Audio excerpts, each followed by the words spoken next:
네, 오늘 복음으로 제자를 삼으라 세 번째 마지막입니다.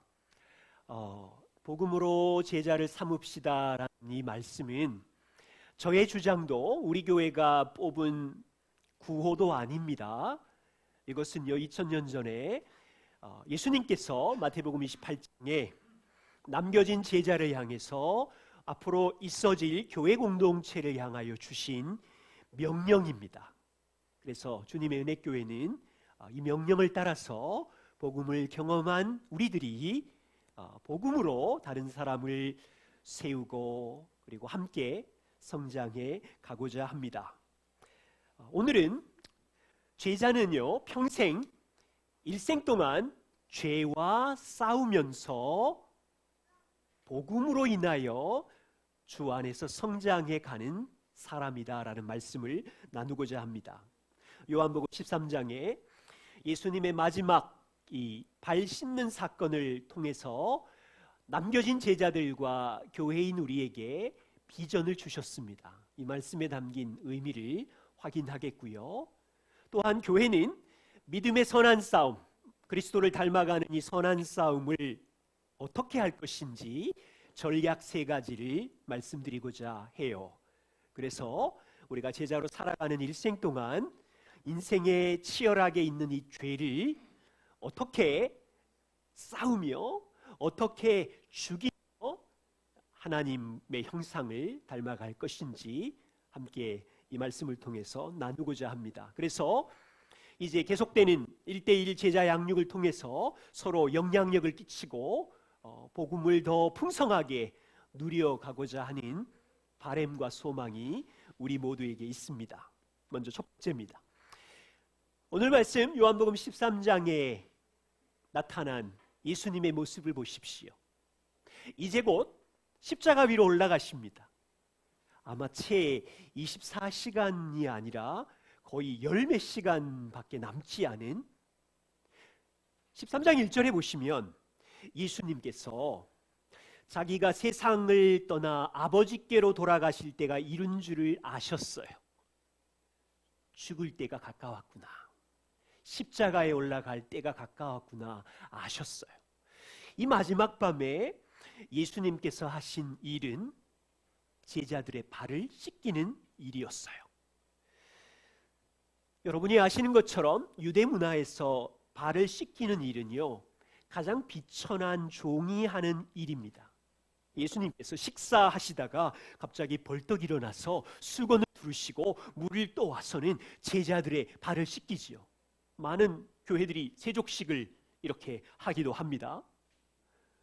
겉으로 볼 때 이 사건은, 발을 씻는 사건은 이스라엘의 중동의 문화 속에서 더러운 발을 씻어주는 사건처럼 보여서 제자들에게 주는 교훈은 서로 섬기면서 살아라 이렇게 보입니다. 그런데 이 사건의 시점이 특별해요.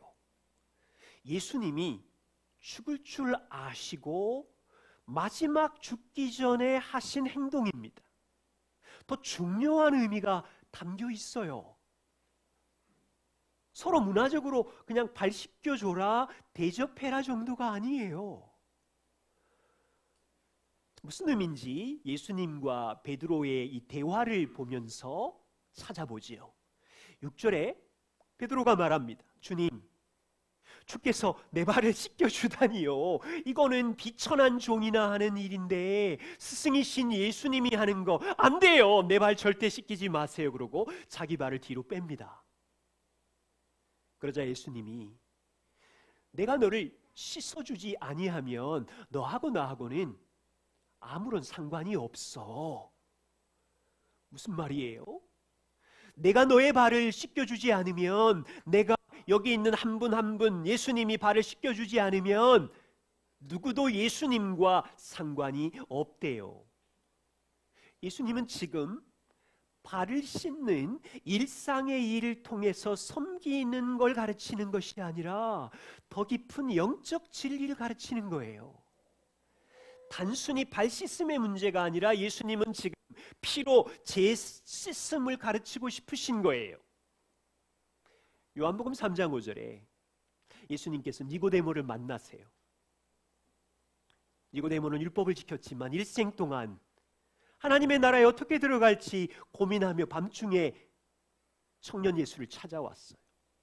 예수님께서 하나님의 나라에 들어가려면 물과 성령으로 거듭나야 한다. 다시 태어나야 한다. 이때 물은 에스겔의 말씀을 가지고 온 것인데 물로 씻는 것, 죄를 씻음을 이야기하는 거거든요. 오늘 본문 말씀으로 하면 베드로야, 내가 너를 씻겨주지 않으면, 내가 너의 모든 죄를 씻겨주지 않으면 너하고 나하고는 상관이 없는 거야. 하나님의 나라에 들어갈 수가 없어. 그래서 내가 너를 완전히 씻겨주려고 지금 십자가 위로 올라가기 전이야. 베드로는 이 영적 의미를 깨닫지 못해요. 베드로의 반응을 보세요. 예수님이 발 안 씻으면 너하고 나하고 상관이 없다고 말하니까 주님, 내 발만 아니라 여기 손도 씻어주시고 머리도 씻어주시고 몸 전체를 씻어달라고. 그러자 예수님이 10절에 이미 목욕한 자는 발밖에 씻을 필요가 없느니라. 목욕한 자는 온몸이 깨끗하니라. 우리는 여기서 이해해야 돼요. 몸을 전체를 씻는 것하고 발을 씻는 것에 무슨 차이가 있는지. 이미 목욕한 자는, 이미 죄 씻음을 받은 자는, 성령이 함께하여 거듭난 사람은 이미 목욕한 자인데, 십자가의 복음을 믿는 자는 모든 죄가 십자가에서 해결되어서 용서받은 자인데, 씻겨진 자인데, 거듭난 우리는 어떻습니까? 세상의 하루길을 걸으면서 죄를 짓는 죄인이지요. 저녁만 되면 우리 발이 더러워져 있고, 우리의 입이 더러워져 있고, 우리의 생각이 더러워져 있고, 하루만 걸어도 우리는 더러운 스스로 이해하는 죄인임을 알고 있는 거지요. 이 매일매일 죄를 회개하며 씻으라는 영적 교훈을 주시는 거예요. 예수님께서 제자들의 발을 씻기신 후에 옷을 입으시고는 말씀을 하세요. 12절. 내가 너희에게 행한 것을 제자인 너희가 무슨 뜻인지 아느냐? 저는 이 질문이 마음에 쿵 하고 오는 거예요. 내가 너에게 행한 것이 너희는 아느냐? 남겨진 제자들은 아느냐? 오늘날 교회가 이 의미를 아느냐? 그리고 예수님 설명하세요. 14절과 15절에 내가 주와 또는 선생이 되어 너희 발을 씻었으니 너희도 서로 발을 씻어주는 것이 옳으니라. 매일 발 씻어주라는 거예요? 세숫대야 갖고 와서? 그런 의미가 아니지요. 내가 너희에게 행한 것 같이 내가 너희의 더러운 온몸의 죄를 씻어준 것처럼 너희도 서로의 죄를 씻어주어라. 17절에 너희가 이것을 알고 행하면 복이 있으리라. 죄를 용서하며 서로의 죄를 씻어주는 공동체의 비전을 남겨진 제자와 교회에게 주신 거지요. 그리고 34절과 35절에 보면 새 계명을 너희에게 주노니 서로 사랑해라. 내가 너희를 죽기까지 사랑한 것처럼. 기준이 그거지요. 적당히 3번 사랑이 아니라 내가 너희를 망가진 저주 아래 있는 너희를 사랑한 것처럼, 죽기까지 사랑한 것처럼 너희가 서로 사랑하면 모든 사람이, 세상이 너희를 보고 제자라고 할 것이다. 남겨진 교회 공동체가 이렇게 하면 복이 있으리라. 예수님은 분명하게 이야기하고 있어요. 선생인 내가, 여러분 거기다가 한마디 더 붙여보세요. 하나님의 아들인 주가 이 땅에 내려오셨고 이 땅에 내려왔을 뿐 아니라 가장 비천한 계급의 하인 종이 하던 일까지 내려가서 더러운 발을 씻겼으니, 너희의 더러운 죄를 씻겼으니 내가 너희에게 행한 것 같이 남겨진 제자들과 남겨진 교회 공동체는 서로의 죄를 씻어주며 용서하며 사랑함으로 세상 속에 하나님의 사랑이 무엇인지를 보임으로 세상이 그리스도를 배워가는 제자가 누구인지 알게 해라.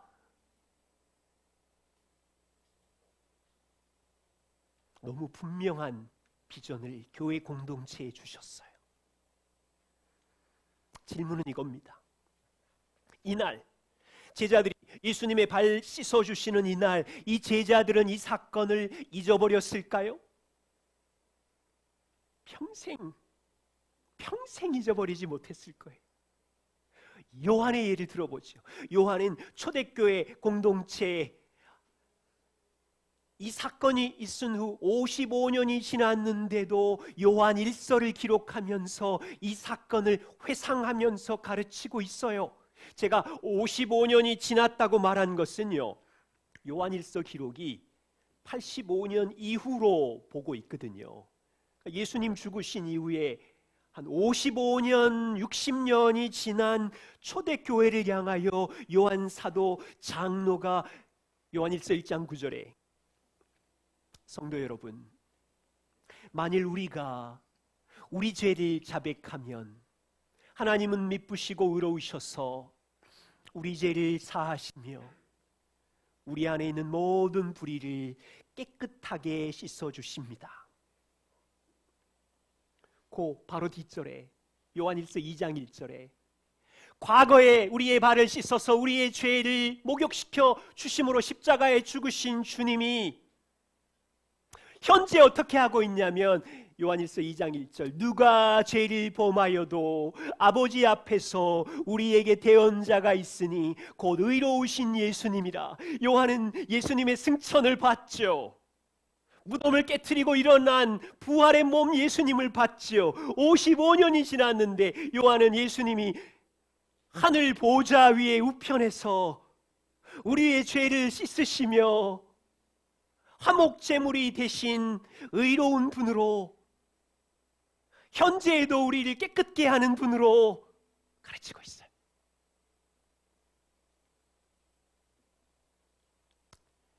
제자 요한은 요한복음 13장 사건을 55년 동안 마음에 품고 있으면서 초대교회 공동체 성도들에게 교회 비전의 원리로 함께 나누고 있는 거예요. 생각해 보세요. 요한은 매 주일마다 성도들을 만나겠죠. 이 성도들은 하나님의 자녀이지만 가정생활을 했으며 직장의 생활을 하면서 삶을 나누어 보면 더러운 말과 더러운 행동과 나쁜 선택을 한 이야기도 들리는 죄인들이 만날 텐데, 그때마다 요한이 지금 뭐라고 말하는 거예요? 1장 9절 예수님이 500년 전에 십자가에 달려 돌아가시기 전에 나의 발을 씻었으며 우리의 발을 씻어서 우리의 더러운 죄를 씻겨주셨습니다.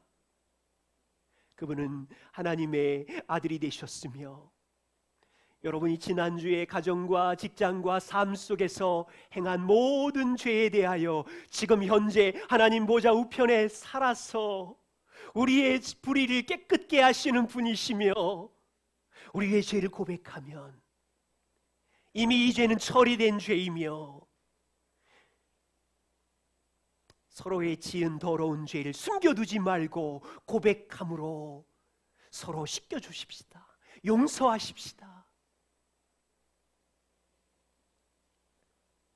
요한은 50년이 지났지만 교회 공동체를 서로 그리스도께서 죄의 권세를 깨트린 이 복음으로 서로의 죄를 씻어주며 용서하는 공동체로 세워가기를 알고 있었고, 요한일서 3장 16절에 보면 하나님이 우리를 사랑하신 사랑이 서로에게 있기를, 사랑의 공동체가 되기를 요한은 교회를 향하여 소망했던 거지요. 저는 이것이 교회의 비전이라고 믿습니다. 교회가 잊어버린 원리가 있는데 서로 죄를 고백하고 씻어주는 이 원리를 잃어버리면 교회로서는 존재 의미가 없는 거예요. 현재 세상은 코로나 바이러스 전쟁 중입니다. 우리나라는 참 잘 선방하고 있어요. 감사한 상황이지만 이제 뉴스와 매체를 보십시오. 전 세계가 2차 유행으로 아주 신음하는 중에 있습니다. 그저께인가요? 미국의 확진자가 하루에 12만 명이 넘었더라고요. 그러자 이제 정부와 제약회사는 코로나 바이러스 백신 개발 전쟁에 모든 돈과 지식인들이 붙어서 지금 전쟁 중입니다. 사람들은 이 상황으로 인하여 왜 백신이 빨리 안 나오는 거야? 불평하기도 합니다. 일반적으로요, 안전하고 효과적인 이 코로나 바이러스 백신 개발은 3단계의 임상시험을 거쳐야 된대요. 보통 백신이 개발이 되려면 4년에서 6년의 시간이 걸린다고 합니다. 백신이 나와도 이거의 효능은 50% 정도라고 해요. 그래서 이제 전문가들이 말하기를 백신이 개발되어도 코로나의 완전 퇴치는 위험한 생각입니다. 백신이 있어도 독감처럼 통제할 수 있는 전염병 수준으로 우리는 코로나와 함께 살아야 합니다라고 진단했어요. 온 세상이 코로나 바이러스와 전쟁 중이지만 세상 사람들이 모르는 한 가지가 있어요. 모든 인생이 죄와의 전쟁 중에 있다는 사실을 세상 사람이 몰라요. 여러분에게 물어볼게요. 우리의 인생이 일생 동안 죄와의 전쟁 중에 있다는 것을 인정하세요? 보세요. 지금 모든 권력자와 부자와 가난한 자와 각 나라와 곳곳 속에 말할 수 없는 죄와의 전쟁으로, 여러분, 이 죄는 이 코로나 바이러스의 무서운 힘보다 더 심각하고 치명적인 바이러스라는 거 아세요? 통계를 보시면 코로나 바이러스로 인한 확진자 사망할 확률은 각 나라마다 좀 다르지만 1%에서 5%의 사망 확률이 있대요. 이것 때문에 사람들은 무서운 거지요. 치료제도 없으니까. 그런데 하나님은 인간의 죄 바이러스의 사망률을 100%라고 하는 거예요. 성경에 보면 이 죄 바이러스의 영향은 사망이다, 영원한 저주이며 심판이다라고 이야기하는 거예요. 그런데 오늘 이 본문 십자가에 올라가시기 전에 이 사건을 통하여 하나님의 아들인 십자가의 죽으심으로 인하여 치명적인 죄 바이러스를 제거할 100%의 치료제, 그걸 제시하시는 거예요. 이 십자가의 보혈 치료제는 사람들의 손으로 수조 원의 개발비가 투자되어 만든 50%의 확률밖에 없는 백신하고는 차원이 다르지요. 사망 확률 100%의 죄 바이러스를 완벽하게 치료할 수 있는 보혈 치료제의 선물을 교회에게 주신 거지. 교회는 이 죄를 다스릴 수 있는, 복음으로 승리하신, 죄를 결박할 수 있는 치료제를 교회가 가지고 있는 거죠. 권세인 거죠. 이 치료제를 개발하기 위해서 하나님의 아들이 보좌를 버리고 이 땅에 오셨으며 33년을 죄 없이 사셨으며 십자가의 죽으심으로 저와 우리의 모든 저주와 진노를 한 방울도 남김없이 처리하심으로 이 바이러스를 제거할 수 있는 치료제를 주신 거지요. 주님의 은혜교회 공동체가 세워진 지 10년이 되었습니다. 지금도 세상은 코로나 바이러스라는 이 전염병으로 놀라고 당황해하고 있지만 자기 안에 근본적으로 있는 죄 바이러스의 사망률에 대해서는 두려움이 없는 세상입니다. 교회가 왜 존재합니까? 하나님의 아들이 십자가에 죽으심으로 주신 보혈 치료제를 사용함으로 각 사람마다 죄로 인하여 신음하는데, 이 치료제로 씻어주고 용서하고, 이 치료제가 있는 줄 알기에 우리의 죄를 숨기지 않고 덮어두지 않고 고백하고 함께 용서하는 공동체, 서로 사랑하는 공동체를 교회의 비전으로 주셨습니다. 그래서 여러분, 이것이 사실이라면 우리 교회와 함께 3년을 같이 하셨고 1년을 같이 하셨다면 돌아보셔야 돼요. 지난 작년보다 올해 나는 배우자에게, 자녀에게 죄를 고백하는 일이 쉬워졌는지, 그렇다면 여러분들은 이 예수 그리스도의 복음의 능력을 가정으로 가지고 오신 거예요. 교회 모였을 때 성도들에게 나의 약함과 나의 수치를 드러내도 복음 때문에 나의 명성과 평판이 떨어지지 않는다는 것을 알고 그리스도의 은혜를 자랑하고 있다면 성장한 거예요. 그런데요, 3년이 되고 5년이 되었는데 내 안에 연약한 죄를 배우자와 자녀와 교회 지체들에게 나누는 일이 여전히 서투르고 여전히 자기 죄를 숨기고 보호하려고 애를 쓴다면 아직 복음의 능력을 많이 경험하지 못한 어설픈 제자의 걸음을 하고 있는 거예요. 우리 함께 아름다운 용서와 사랑 공동체를 세워가기를 소망합니다. 그렇다면 교회가요, 이 믿음의 선한 싸움을 어떻게 싸울까요? 자신의 죄를 죽이고 예수님을 닮아가는 이 믿음의 선한 싸움을 싸우기 위해서 세 가지 작전을 함께 나누려고 합니다.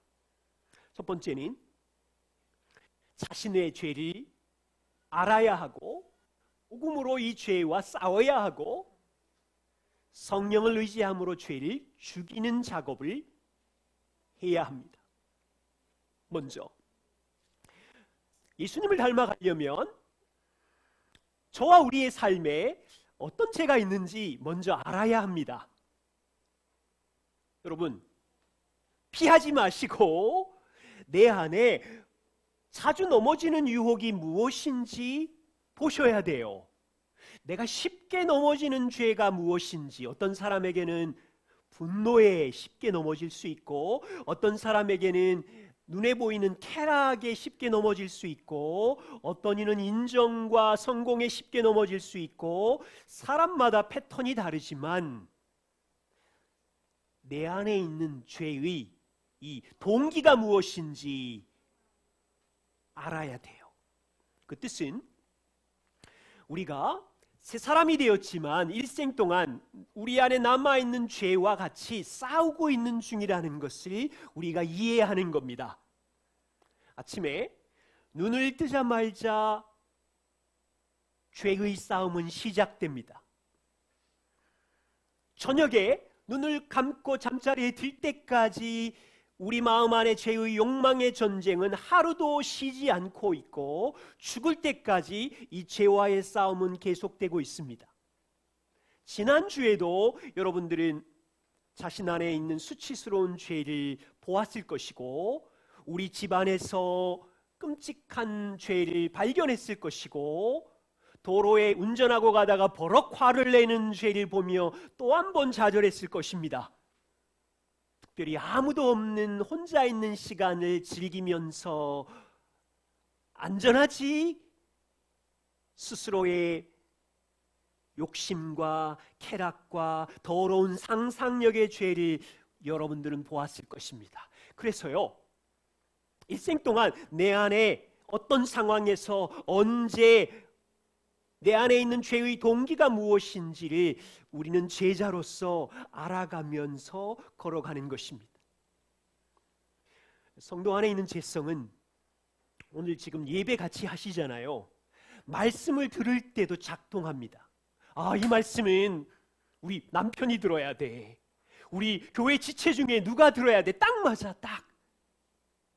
말씀을 들을 때도 이 말씀을 나를 향하여 듣지 못하고 다른 사람을 판단하고 비판하는 쪽으로 작동할 수 있고요. 가정에서 다음 세대를 제자화하는 이 거룩한 자녀 양육을 할 때도 죄는 존재해요. 부모는 자기의 죄는 숨기고 핑계를 대고 도망가면서 자녀들이 행한 말과 행동을 더 크게 말하면서 훈육을 하고 있을 수 있어요. 신자 안의 죄는요, 선한 일을 하고 나서 자기 의로 여기든지 박수받고 싶은 본성으로 죄가 꿈틀꿈틀거려요. 그래서요, 형통한 날이든 망가진 날이든 성공한 날이든 곤고한 날이든 우리 본성 안에 존재하는 이 죄성이 우리를 싸움을 걸어옵니다. 그래서 이 죄를 죄자인 우리는 알아가야 되는데 좋은 한 가지 제안을 하겠습니다. 나의 삶 전체를 투명하게 가장 잘 아는 배우자에게 여보, 나를 좀 살펴주세요. 내가 버려야 할 죄가 있다면 나한테 말해주세요. 사실 상대가 당신에게 이런 죄가 있어요 그러면 기분 나쁘잖아요. 못 견디니까 우리는 겸손하게 서로에게 질문하는 거예요. 목적은 제자이니까 예수님을 닮아가기 위해서. 이것이 겸손한 사람의 삶의 자세입니다. 교회에 오셔서는 우리 삶의 이야기를 가장 많이 들은 공동체 지체들에게 형제님, 자매님, 지난 6개월 동안 1년 동안 저의 삶을, 우리의 가정을 살펴보셨고 저의 말과 행동을 다 보셨는데 제가 예수님 닮기 위해서 고쳐야 될 죄가 있다면, 버려야 될 죄가 있다면 저를 좀 도와주세요. 저는 감사합니다. 교회 안에 이런 사람들이 정말 많이 나타났어요.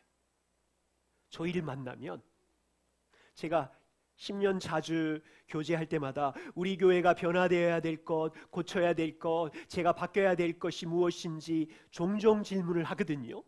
그런데 성도님들이 직접 저에게, 서로에게 이런 질문을 하는 모습을 볼 때 참으로 감사해요. 겸손입니다. 죄자입니다. 두 번째 작전은 죄와 싸워야 되는데 나 혼자 싸우는 것이 아니라 복음으로 싸웁니다. 실제로 죄와 싸울 때 성도는 복음의 능력 두 가지를 항상 붙잡고 있어야 됩니다. 그 두 가지는, 첫 번째는 예수님이 내가 싸우는 이 죄에 대한 진노와 저주의 값을 이미 처리하셔서 승리하셨다는 것이고, 두 번째는 죄와 싸우는 나는 승리하신 그리스도 안에 소속되어 있고 그리스도의 의의 옷을 입고 있다는 것을, 정체성을 기억하는 거예요. 죄와 싸울 때 이 두 가지를 기억하시나요? 이것이 무기입니다. 쉽게 설명을 드릴게요. 2차 세계대전을 비유로 듭니다. 2차 세계대전에서 연합군이 승리했습니다.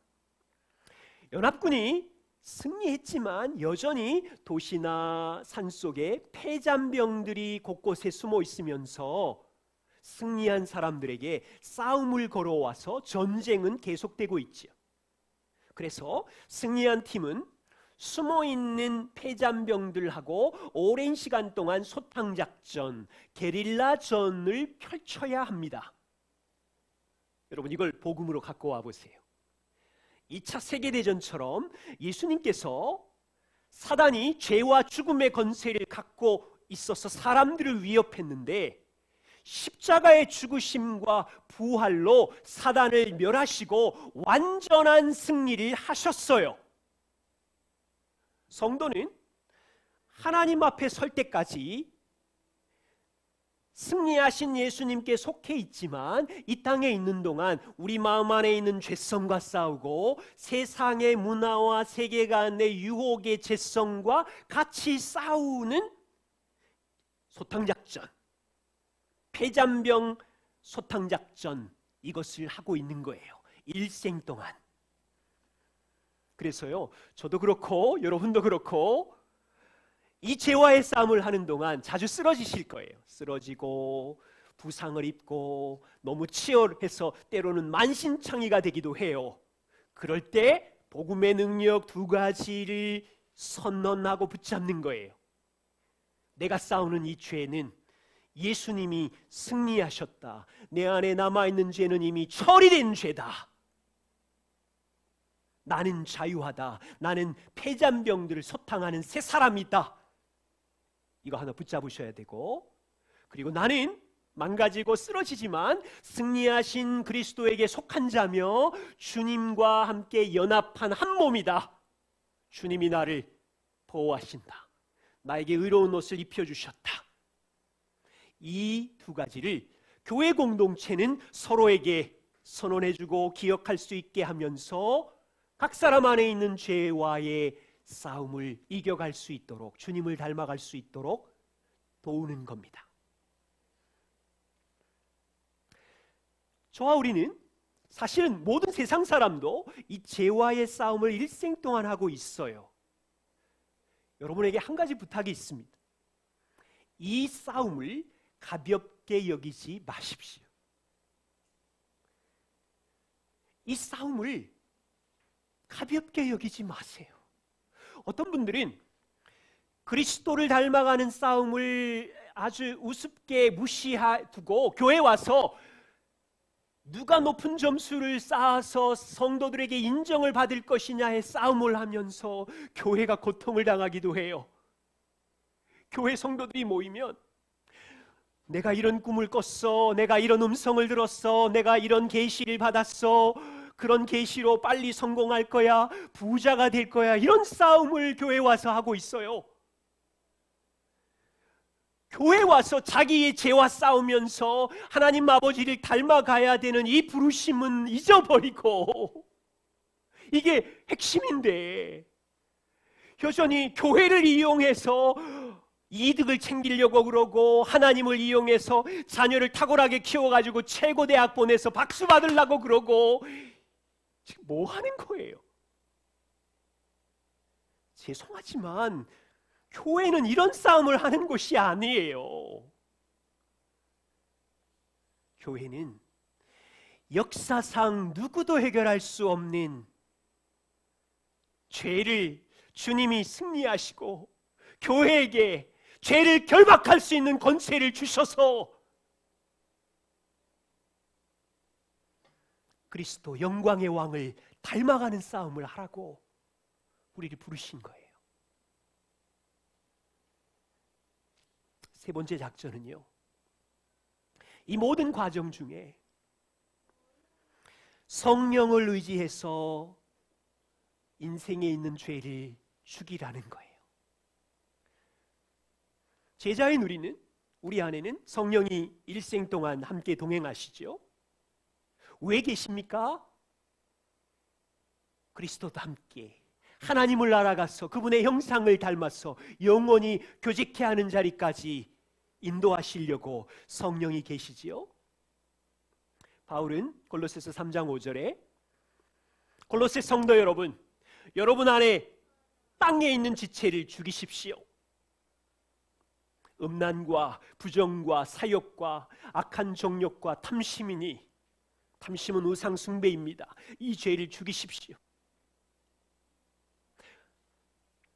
성도인데도 이 죄가 있다는 뜻이지요. 존 오웬이 이렇게 표현을 했습니다. 끊임없이 죄를 죽여라. 그렇지 않으면 죄가 당신을 죽일 것이다.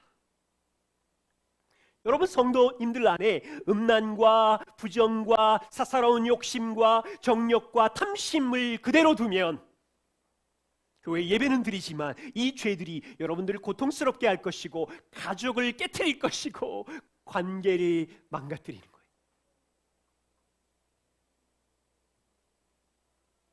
우리가 기억할 것이 있어요. 이 땅에 살아가는 신자 누구도 일생 동안 자기 안에 있는 죄를 완벽하게 죽일 수 없다는 것을 기억해야 돼. 존 오웬의 말을 다시 들어보십시오. 여러분, 이 말이 교리적인 거라서 잘 이해하셔야 되거든요. 죄를 죽인다는 뜻은 그 죄를 철저하게 죽이거나 뿌리까지 뽑아서 완전하게 멸하여서 더 이상은 그 죄가 우리 마음에 발붙이지 못하게 한다는 것을 의미하는 것은 아닙니다. 이 세상에 살아가는 동안 죄가 더 이상 존재하지 않을 정도로 완전하게 죽이고 멸할 수 있는 사람은 없습니다. 딱 한 사람 계세요. 예수님. 죄 없이 거룩하게 순종하신 예수님 외에는, 바울도 죽기 직전까지 내가 죄인의 괴수라고 할 정도로, 그렇다면 죄를 죽인다는 말이 무슨 말입니까? 역사상 누구도 성령을 의지하지만 온전히 완전히 멸할 수는 없지만, 죄를 죽인다는 의미는 죄를 억제한다. 다 우리는 공사 중이기에 계속해서 주님을 닮아가며 자라가고 있다는 것을 말하는 거지요. 자, 질문입니다. 성령을 의지함으로 이 죄를 어떻게 죽일 수 있습니까? 바울이 로마교회 편지의 8장 13절에 이렇게 말했어요. 너희가 육신대로 살면, 육신의 소욕대로 살면 반드시 죽을 것이지만 영으로서, 성령으로서 몸의 행실을, 음란, 부정, 게으름 이런 행실을 성령으로 죽이면 살리니. 여러분, 지난주도 우리 안에 육체의 소욕들이 있었지요. 성령으로 이것들을 어떻게 죽이는 겁니까? 성령으로 우리 몸의 행실, 음란, 게으름, 이기심, 각종 마음의 우상을 성령이 어떻게 하길래 이 죄를 죽일 수 있지요? 생각해 보셨어요? 성령이 우리에게 음란과 쾌락을 깨트릴 수 있는 주문을 가르쳐 주면 없어져요? 성령이 우리 안에 게으름과 분노를 죽일 수 있도록, 깨트릴 수 있도록 망치나 무슨 특별한 약을 주시나요? 그런 말이 아니지요.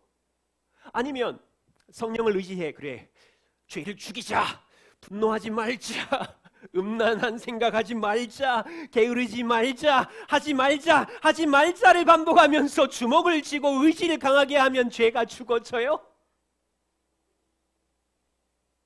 사람의 힘과 방법과 프로그램으로는 죄를 죽일 수 없어요. 그러면 성령이 우리 안에 역사해서 죄를 죽인다는 의미는, 성령은 우리 안에 계시면서 우리를 하나님의 말씀으로 데리고 가고 그리스도께로 데리고 가고 하나님이 얼마나 사랑하시는지로 깨닫게 하고, 그리스도가 현재 무슨 일을 하시는지, 성령이 우리 안에 어떻게 일하시는지를 데리고 감으로 이 죄를 죽이게 한다는 것이죠. 로마서 8장에 분명히 바울이 성령 안에 역사함으로 죄를 죽이는 세 분 하나님의 일하심을 소개하고 있어요. 로마서 8장 38절과 49절에 보세요. 성부 하나님이 무슨 일을 하십니까? 내가 확신하노니 사망이나 생명이나 천사들이나 권세자들이나 현재일이나 장래일이나 높음이나 깊음이나 다른 어떤 피조물이 인생에 밀려오더라도, 여러분, 이게 밀려오면, 인생의 10가지 환난, 100가지 핍박이 밀려오면, 코로나 전염병이 밀려오면, 다음 달 우리 생활비는 어떡하나 두려움이 밀려오면, 장래의 전쟁과 기근과 역사와 피조물 가운데 사람들의 얽힌 죄로 인하여 망가진 날, 공고한 날, 내 죄로 인하여 롤러코스터를 타는 날이 밀려오면, 그런데도 하나님의 사랑이 일한다는 거예요. 영원전에 나를 사랑하시고 나를 불러주시고 이 환난 속에서도 끊어지지 않는 그 사랑이 일하는 것을 본다는 거예요. 8장 33절 34절 보세요. 누가 능히 하나님께서 택하신 자들을 고발하겠느냐? 의롭다 하신 이는 하나님이시니 누가 정죄하겠느냐? 죽으실 뿐 아니라 다시 살아나신 이는 그리스도 예수시니 그는 하나님 우편에 계신 자요 우리를 위하여 간구하시는 자시라. 이런 막 10가지 100가지 출렁거리는 세상의 역사와 혼돈과 죄가 밀려오면 생각해 보세요. 내가 쏟아낸 죄로 인하여 가족이, 직장 동료가 막 고발할 거 아니에요. 내가 행한 사실로 인하여 내 양심에서 죄가 니는 진짜 형편없는 사람이라고 막 고소해 대잖아요. 이게 현실인데, 죄로 인하여 신음하며 혼돈하는 것이 현실인데, 보좌 위에 현재 승천하신 주님이 우리를 정죄하지 아니하시고 의롭다고 하시며 네가 고소하고 고발당하고 너 자신조차도 창피한 그 죄에 대한 값이 다 처리되었다고 하면서 의롭다고 선언하시는 주님, 우리의 구원을 위하여 중보기도 하시는 주님을 알게 되면 로마서 8장 26절 보세요. 성령도 우리 연약함을 도우시나니 우리도 마땅히 기도할 바를 알지 못하나 오직 성령이 말할 수 없는 탄식으로 우리를 위하여 친히 간구하시니. 성령은 어디 계세요? 우리 안에 계시죠. 우리를 떠나시지 않죠. 이런 인생에 몰려오는 태풍들, 골짜기들을 만나면 마땅히 기도할 바 몰라요. 밤을 새면서 어떻게 하지? 길을 아무리 생각해봐도 찾을 수가 없는데 우리 안에 계신 성령님은 우리를 슬퍼하시며 우리를 위하여 기도하시며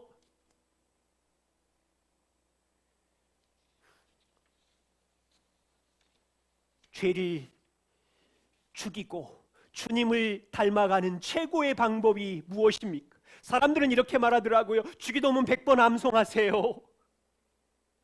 여러분, 주기도문 100번 외우면 죄가 없어져요.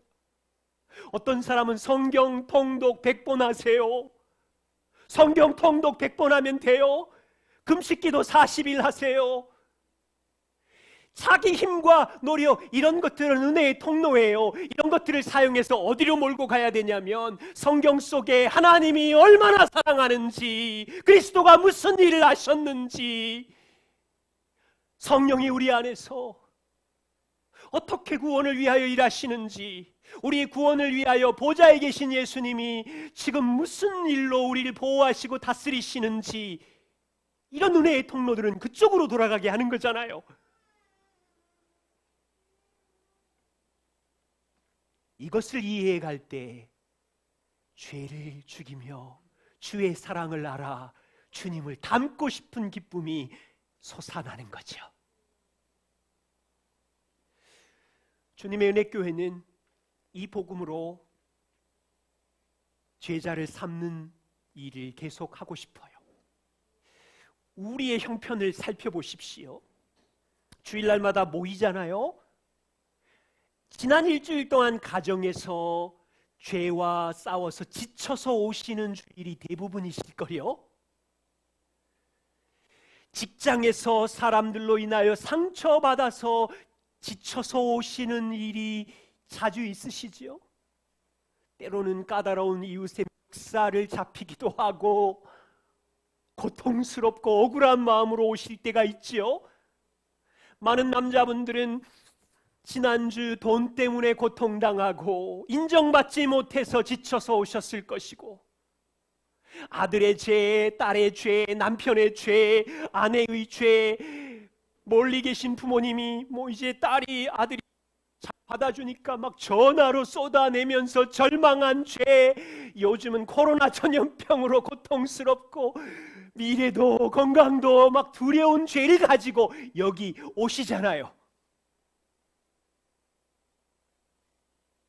교회 공동체는 이런 죄를 가지고 오는 성도들에게 죄와 싸울 때 이미 그리스도께서 승리하셨습니다. 당신은 그리스도 안에 승리하신 분 안에 소속된 자이며 우리의 구원을 위하여 하늘에 계신 주님이 여전히 일하시고 성령님이 우리 안에 계시고 하나님의 사랑은 창세전부터 변함이 없으시고 이것을 확인하는 공동체가 교회인 거예요. 그리고 1대1로 속으로 모여서 공동체 안에서 확인하는 공동체가 교회인 거죠. 당연히 아픔이 있고 당연히 죄의 신음이 있는 거죠. 주님의 은혜교회 공동체는 삼위 하나님께서 일하심을 우리가 함께 보면서 같이 죄와의 싸움을 가볍게 여기지 않고 피하지 않고 서로 돌보며, 보세요, 죄와의 싸움에 직면하게 될 때 우리가 이길 수 있는 힘은 내 힘이 아니라 그분이 하신 일을 기억함으로 죄를 억제할 수 있기 때문에 우리가 어디로 가냐면 하나님을 더 알게 되고 그분을 더 사랑하게 되고 그분이 하신 일로 찬양하게 되고 죄와의 싸움 속에 주시는 놀라운 유익이에요. 함께 그렇게 제자로 자라가기를 소망합니다. 기도하겠습니다.